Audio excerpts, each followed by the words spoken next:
So we'll do the same format. It'll be 3 minutes, and then time for questions.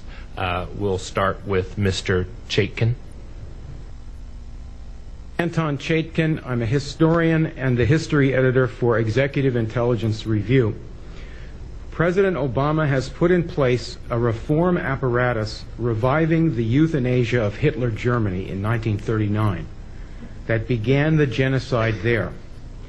The apparatus here is to deny medical care to elderly, chronically ill, and poor people, and thus save, as the president says, $2 to $3 trillion by taking lives considered not worthy to be lived, as the Nazi doctors said. Dr. Ezekiel Emanuel and other avowed cost-cutters on this panel also lead a propaganda movement for euthanasia headquartered at the Hastings Center, of which Dr. Emanuel is a fellow.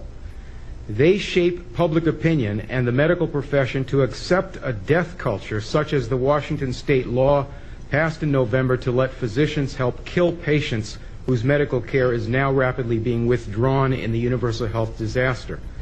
Dr. Emanuel's movement for bioethics and euthanasia and this council's purpose directly continue the eugenics movement that organized Hitler's killing of patients and then other costly and supposedly unworthy people.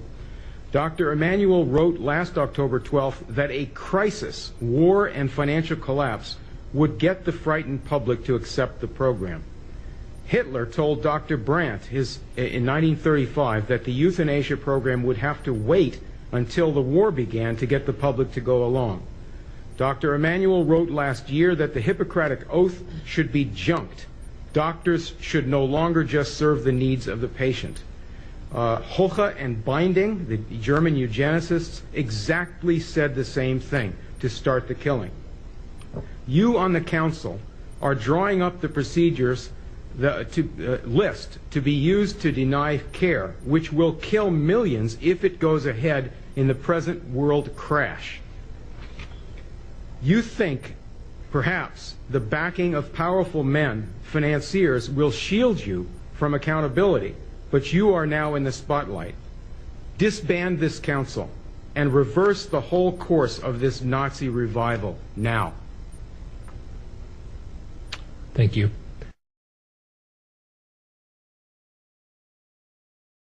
A quick break. I'm going to ask for questions and comments. Ms. Zuckerman, if you can come up, and I'm opening it up to the panel. And you'll... Yes, we're still going to, Ms. Williams, you're still going to get to talk. I'm going to ask Ms. Zuckerman to come up and join you. We're going to take a quick stop in the panel to open it up for comments or questions, because we have a few folks who have to potentially go. The whole transcript will be available, though, and all comments will be shared with all council members.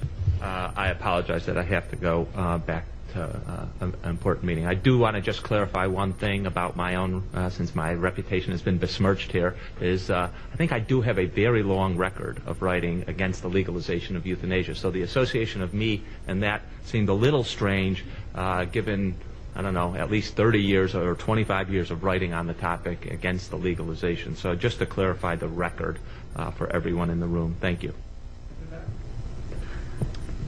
Can we... No. That you're opposed to assisted suicide, but that you are in favor of the withdrawal of medical care, which accomplishes the same thing. So you had this article with Margaret Batten, who is an accomplished... So, sir, it's not a... your statement was read into the record. It's not the time for debate, but we appreciate your comments. And we apologize for the break in the panel, but we just wanted to have that break.